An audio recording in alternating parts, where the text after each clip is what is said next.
आज का हमारा टॉपिक है रेजिस्टेंस का। रेजिस्टेंस रेजिस्टेंस और रेजिस्टिविटी। रेजिस्टेंस रुकावट को बोलते हैं, प्रतिरोध जिसको हिंदी में बोला जाता है रुकावट। अगर आप चल रहे हो और आपके सामने से तेज गति से हवा आ रही है तो वो भी आपकी मोशन में रुकावट पैदा करेगी, उसको आप एयर रेजिस्टेंस बोल सकते हैं। अगर वाटर आपके मोशन का अपोज करे तो उसको वाटर रेजिस्टेंस बोलते हैं। तो रेजिस्टेंस होती है रुकावट। और आज हम जिस रेजिस्टेंस की बात कर रहे हैं वो हमारे करंट के टॉपिक के ऊपर बेस्ड है। तो इसका मतलब जो रेजिस्टेंस होती क्या है, यहाँ पर हमें कंडक्टर था, कंडक्टर के अंदर लार्ज अमाउंट के अंदर फ्री इलेक्ट्रॉन्स पाए जाते हैं और जो ही इलेक्ट्रिक फील्ड हम अप्लाई करवाते हैं तो इलेक्ट्रॉन्स जो है आपके अपने पता है मूव करते हैं opposite to applied electric field. पहले वो मूव कर रहे थे randomly in all possible direction. तो रेजिस्टेंस किसी कंडक्टर की वो प्रॉपर्टी होती है जो उसमें से फ्लो करने वाले करंट का अपोज करती है, यानी property of a conductor, property of conductor which oppose, जो अपोज करी है, विरोध करी है किसका, फ्लो ऑफ इलेक्ट्रॉन्स का या फ्लो ऑफ करंट का। Which oppose flow of current through conductor in it, through conductor. किसी भी कंडक्टर में से अगर वो पर होने वाले करंट का अपोज कर रही है तो उसको हम रेजिस्टेंस बोलते हैं। जैसे वहाँ पर वाटर रेजिस्टेंस थी या फिर एयर रेजिस्टेंस है, इसी तरह से यहाँ पर करंट के सामने रेजिस्टेंस पैदा हो रही है, रुकावट पैदा हो रही है, तो उसको हम रेजिस्टेंस बोलते हैं। रेजिस्टेंस की जब हम बात करते हैं कि इसका कारण क्या है, क्यों रुकावट पैदा होती है, काज ऑफ रेजिस्टेंस, तो कंडक्टर के अंदर हमें पता है कि जो फ्री इलेक्ट्रॉन्स आपके मोशन में आएंगे वो आपके मूव करेंगे तो टक्कर होगी, और टक्कर को ही तो कोलिजन बोलते हैं, रुकावट बोलते हैं यहाँ पर। तो इसका मतलब ये हुआ कि कोलिजन हो रहा है फ्री इलेक्ट्रॉन्स का, कोलिजन ऑफ फ्री इलेक्ट्रॉन्स, जो फ्री इलेक्ट्रॉन्स हैं विद आयंस एंड एटम्स, जो आयंस एंड एटम हैं उस कंडक्टर के अंदर उनके साथ उसका कोलिजन हो रहा है, कोलिजन से रुकावट पैदा हो रही है, उसी रुकावट को बोलते हैं फिर रेजिस्टेंस। यानी रेजिस्टेंस किसी कंडक्टर की वो प्रॉपर्टी होती है तो उसमें से फ्लो करने वाले करंट का अपोज करती है, विरोध करती है। इसका मतलब जितना ज़्यादा अपोजिशन होता रहेगा उतना ही ज़्यादा करंट फ्लो करता रहेगा, उतना ही कम करंट फ्लो करेगा। जितना ज़्यादा विरोध, ये वही सिचुएशन है। अगर सपोज करो मान लिया आप एक क्लास में एक बच्चे को बोल दिया जाए कि मॉनिटर बनाएंगे और क्लास के अंदर वोटिंग हो जाए, सारे बच्चे एक बच्चे के खिलाफ हो, तो वो बच्चा फिर मॉनिटर नहीं बन सकता। वही सिचुएशन यहाँ पर है, जितना ज़्यादा उसका विरोध होगा उतने कम चांस होंगे उसके। ये सिचुएशन यहाँ पर होगी, जितना ज़्यादा विरोध हो रहा है उतना ही कम करंट उसमें से फ्लो कर पा रहा है। तो रेजिस्टेंस किसी कंडक्टर की वो प्रॉपर्टी होती है तो उसमें से फ्लो करने वाले करंट का क्या करती है, अपोज करती है, उसको हम बोलते हैं रेजिस्टेंस। ये जो कंडक्टर की जो रेजिस्टेंस है ये किस किस पे डिपेंड करती है। नंबर एक, हमने बोला था जैसे कैपेसिटेंस थी वो भी डायमेंशन ऑफ कैपेसिटर पे डिपेंड करी थी, जो रेजिस्टेंस है वो भी आपकी डायमेंशन पे डिपेंड करती है। तो जो रेजिस्टेंस है it depends upon the length of conductor, it depends on length of conductor, जो कंडक्टर है उसकी लेंथ पे डिपेंड करती है। इसका मतलब आर क्या रिलेशन है, R directly proportional to L. तो प्रैक्टिकली ये पाया गया कि अगर कोई कंडक्टर है, एक कंडक्टर ये है और एक कंडक्टर आपका ये है मान लिया, इस तरह से अलग अलग फॉर्म में हम कोई कंडक्टर ले लेते हैं, या फिर एक ही कंडक्टर को कभी आपने खींच के बढ़ा दिया, कभी आपने खींच के घटा दिया, तो वो बाद की बातें हैं। अगर कोई कंडक्टर है तो यहाँ पर उन्हें सिचुएशन क्या पाई थी, अगर कोई कंडक्टर की लेंथ अगर जैसे फॉर एग्जाम्पल यहाँ पर बात करो, ये वैसे ये थोड़े डायमेंशन आपको अलग अलग नजर आ रहे हैं, इसका क्रॉस सेक्शनल एरिया अलग से मान देता हूँ मैं। अगर मान लिया एक कंडक्टर आपके पास ये है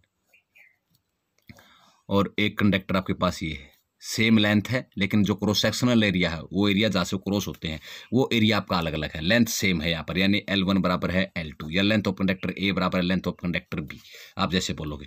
तो यहाँ पर ये बात फाइक है कि यहाँ से जो करंट आपका फ्लो कर रहा है या फिर जो इस कंडक्टर की जो लेंथ है, लेंथ तो दोनों की इक्वल है। तो यहाँ पर जब हम बात करते हैं कि लेंथ का क्या रिलेशन है, तो यहाँ पर भी रेजिस्टेंस उतनी मिली लेकिन यहाँ पर रेजिस्टेंस उसको कम मिली। इस केस की अगर बात करो तो इस केस में जो रेजिस्टेंस थी वो ज़्यादा थी एज कम्पेयर टू दिस, यानी इसका मतलब ये हुआ। या फिर मान लिया कोई एक वायर है आपके पास, ये वायर है, अगर आपने इसी वायर लेंथ को बढ़ा देते हैं तो फिर इसका मतलब ये हुआ कि रेजिस्टेंस भी बढ़ जाती है, लेकिन एरिया को बढ़ा देंगे तो रेजिस्टेंस घट जाएगी। तो इसका ये थी ऑब्जर्वेशन की जितनी ज़्यादा लेंथ होगी उतनी ज़्यादा उसके अंदर रेजिस्टेंस होगी। अगर एक कंडक्टर ये है L1 लेंथ है, दूसरा कंडक्टर ये है, ये कंडक्टर 1 है, ये कंडक्टर 2 है, तो हम बोल सकते हैं कि length of conductor A small then length of conductor B, और जितनी ज़्यादा लेंथ है उसकी उतनी ज़्यादा रजिस्टेंस है। इसका मतलब रजिस्टेंस जो होगी वो भी बी की ज़्यादा होगी। लेकिन यहाँ पर अगर हम बात कर रहे हैं तो उसकी रजिस्टेंस कम है एज कम्पेयर टू दिस। क्यों रजिस्टेंस कम है? क्योंकि एरिया बढ़ गया इसका। अब एरिया बढ़ने का मतलब क्या है? सपोज करो जिस तरह से मान लिया ये कोई कंडक्टर था, ये कंडक्टर था और इसके अंदर मान लिया 5 फ्री इलेक्ट्रॉन्स है। तो जब इलेक्ट्रिक फील्ड अप्लाई करोगे आप तो फिर इनमें कोलिजन तो होगा ही होगा। लेकिन अगर यही 5 इलेक्ट्रॉन्स इस कंडक्टर के अंदर अगर मूव करवा रहे हैं तो आप एक बात बिल्कुल फ्री माइंड से सोच सकते हो कि टक्कर होने के चांस यहाँ पर ज़्यादा है, यहाँ पर ज़्यादा है। कह सकते हो यहाँ पर भीड़ भड़ाका ज़्यादा है। एक छोटा सा कमरा है, उस कमरे में 50 बच्चे बैठा दिए तो कोलिजन ही होगा उनके बीच में। लेकिन अगर एक बड़े हॉल में 50 बच्चों को बिठा दिया जाता है तो फिर टक्कर होने के चांस उनके बीच में कम हो जाते हैं।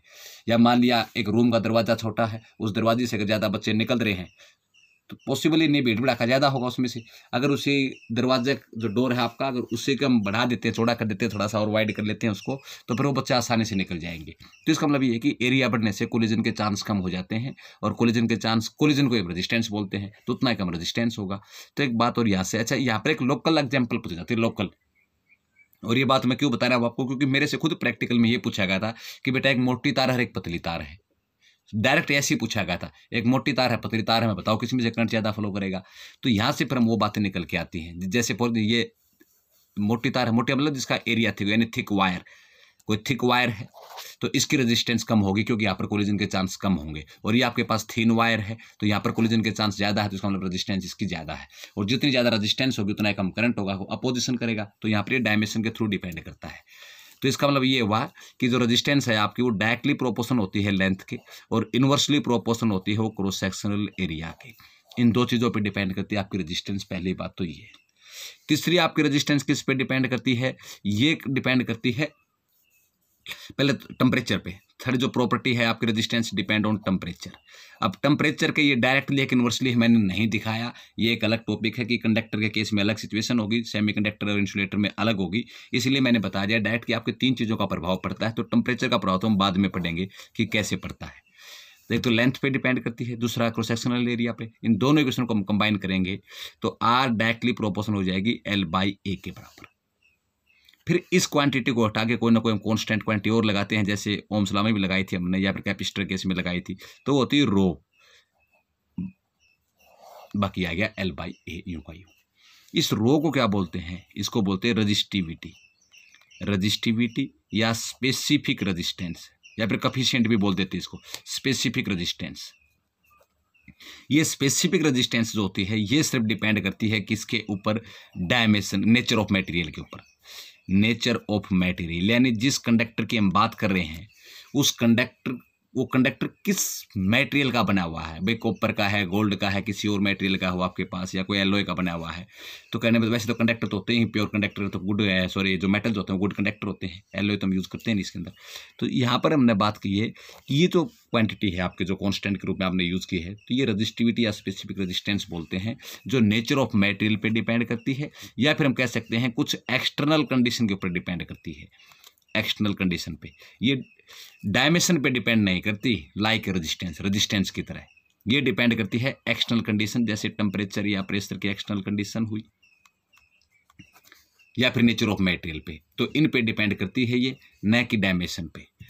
और अगर जो कंडक्टर हमने ले रखा है, अगर इस कंडक्टर की लेंथ भी यूनिट मीटर हो जाए, 1 मीटर लेंथ हो और 1 मीटर स्क्वायर अगर इसका क्रॉस सेक्शनल एरिया हो जाता है, conductor having unit metre length and unit metre square area, तो अगर दोनों की वैल्यू यूनिट पुट कर दी जाए तो R = रो, रेजिस्टेंस = रेजिस्टिविटी।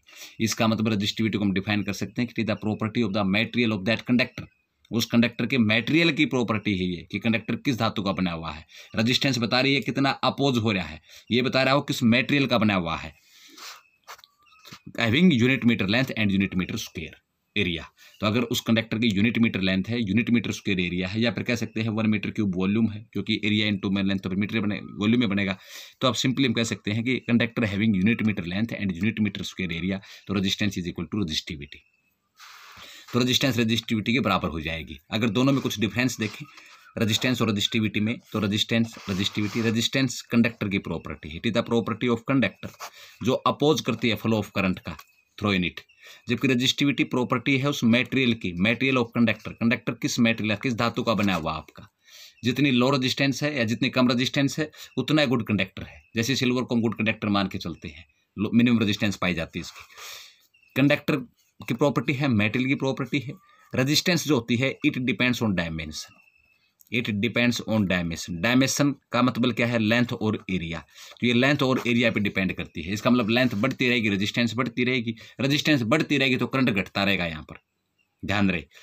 इसी तरह से अगर थिक वायर है, एरिया ज़्यादा है तो रेजिस्टेंस कम है, रेजिस्टेंस कम है तो फिर करंट ज़्यादा है, इसलिए जो थिक वायर है उसमें से ज़्यादा करंट फ्लो करेगा। और शॉर्ट और आप लॉन्ग की बात करोगे तो फिर शॉर्ट वायर में से ज़्यादा करंट फ्लो करेगा। तो L इंटू में, तो ये डिपेंड करती है डायमेंशन पे। ये it does not depend on dimension, ये डायमेंशन पे डिपेंड नहीं करती तो फिर हम इसको 1 और 1 पुट नहीं करते। तो ये सिर्फ नेचर ऑफ मटेरियल पे या फिर कुछ एक्सटर्नल कंडीशन है, टेम्परेचर और प्रेशर की, इन पे डिपेंड करती है। रेजिस्टेंस की जो SI यूनिट होती है वो होती है ओम। ओम सिंबल ओम का ये होता है। अब 1 ओम को आपने डिफाइन करना तो R is equal to V by I, ohm law से हमने पढ़ा था। V पोटेंशियल है, वोल्ट में, I करंट है, एम्पियर में, ऊपर आगे पर एम्पियर, यानी 1 ohm is equal to 1 volt per ampere के बराबर हो जाएगा। 1 ohm is equal to 1 volt per ampere के इक्वल आएगा। इसका मतलब ये हुआ अगर 1 एम्पियर करंट पास कर रहा हो under the potential difference of by 1 volt, अगर 1 वोल्ट पोटेंशियल डिफरेंस हो और 1 एम्पियर करंट पास कर रहा हो कंडक्टर के किसी भी सेक्शन में से, किसी भी हिस्से में से, then resistance of conductor is said to be 1 ohm. तो कंडक्टिव रेजिस्टेंस को उस समय नाम दिया जाता है 1 ओम का। जबकि जो रजिस्टिविटी है, अगर इसके SI यूनिट आपने निकालनी है तो फार्मूला तो अभी भी निकाल के आए हैं, इसको निकालना तो इसको एक साइड में ले आओ, बाकी सारे एक साइड में ले आओ, तो वो हो जाएगा आपका RA बाई L के बराबर। रजिस्टेंस को ओम में, एरिया को मीटर स्क्वायर में, लेंथ को फिर मीटर में, 1 मीटर ने 1 मीटर ले मरेगा, तो रजिस्टिविटी के SI यूनिट आ जाएगी ओम मीटर। तो ये ओम मीटर हो जाएगी इसकी, और ये हो जाएगी एक ऐसी क्वांटिटी जिस पर दोनों ही डिपेंड करती हैं, और वो है आपका टेम्परेचर, जिसको हम आगे लेक्चर में डिस्कस करेंगे कि टेम्परेचर का किस पे क्या प्रभाव पड़ता है। तो टेम्परेचर पे आपकी रेजिस्टेंस भी डिपेंड करती है और रजिस्टिविटी भी डिपेंड करती है। जबकि रेजिस्टेंस कंडक्टर की प्रॉपर्टी है, रजिस्टिविटी उस मेटेरियल की प्रॉपर्टी है जिस मेटेरियल का कंडक्टर बना हुआ है। रेजिस्टेंस डायमेंशन पे डिपेंड करती है, लेकिन रजिस्टिविटी डायमेंशन पे डिपेंड आपकी नहीं करती। और रेजिस्टेंस की SI यूनिट ओम है, रजिस्टिविटी की जो SI यूनिट है वो ओम मीटर है। दोनों की दोनों टेम्परेचर पे डिपेंड करती है। तो ये तो था रेजिस्टेंस का आपका छोटा सा एक टॉपिक, और ये आपने 10th में भी स्टडी किया हुआ है। लेकिन इसके ऊपर से उठने वाले MCQ क्वेश्चन जो HBSC एग्जाम में आते हैं या प्रैक्टिकल में पूछे जाते हैं, वो फिर हम नेक्स्ट वीडियो में करेंगे।